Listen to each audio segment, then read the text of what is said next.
Justice with Peter Lillback, author of George Washington's Sacred Fire, and Jerry Falwell, Jr., Chancellor of Liberty University. The reason why we're talking about this is because the faith-based initiatives with Barack Obama is now being merged with the EPA.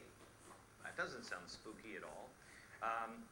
This is a partnership of government and church. This is what our founders warned us against. And quite honestly, I don't think most parishioners know, because many of them grew up. I mean, if you're Catholic, there's a split in the Catholic Church, those who mean it in the Marxist way, and those who don't. And so the parishioners might have been growing up around it and didn't even notice it, and so they don't know.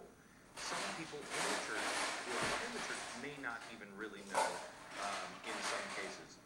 So what should parishioners do going into their church to remind their pastors that Jesus taught personal charity?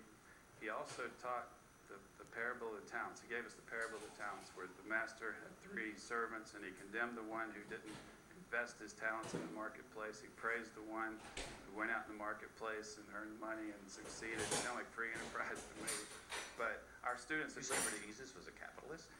That one pair sure sounds like. But it just we have 50,000 online students, 12,000 resident students at Liberty, and they're all training to go into different professions. But last year they donated 674,000 hours of community service to our little town of Lynchburg, Virginia. When they graduate, our concern is that if the government takes the fruits of their labor, they won't be able to give to help the poor, to obey Jesus' commandments, to spread the gospel around the world. That's why I'm concerned as a chancellor of a university, as a father of 3, and I really think that that's what parishioners need to say to their pastors is, we are the ones that are supposed to carry out Jesus' commandments, not the government. The government, if you trust them to do it, they'll bungle it. It's the church's job. Don't abdicate to the government.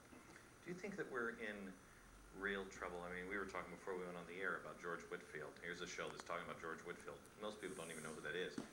This guy taught the difference between individual liberty and what? Can you do that? Can you tell me the difference between collective rights and individual rights? That was George Whitefield. That's huge in America. Well, basically, one of the great messages that George Whitefield brought is that everybody has a soul. Everyone stands alone before God. It's like the 23rd Psalm. The Lord is my shepherd. And when he preached, and by the way, he had a voice that could be heard by 30,000 people at one time. Ben Franklin literally walked around Philadelphia streets seeing how far George Whitefield's voice could go. It could fill a city. So he had a booming voice. And he said, you must be born again as an individual. You need to have a personal relationship with God. Is the Lord your shepherd? And when you bunch everybody together as a group, it means that collectivism says you don't have to worry about yourself before God.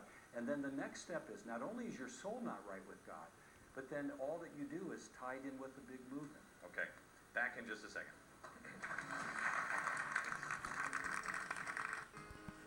I'm often asked the question,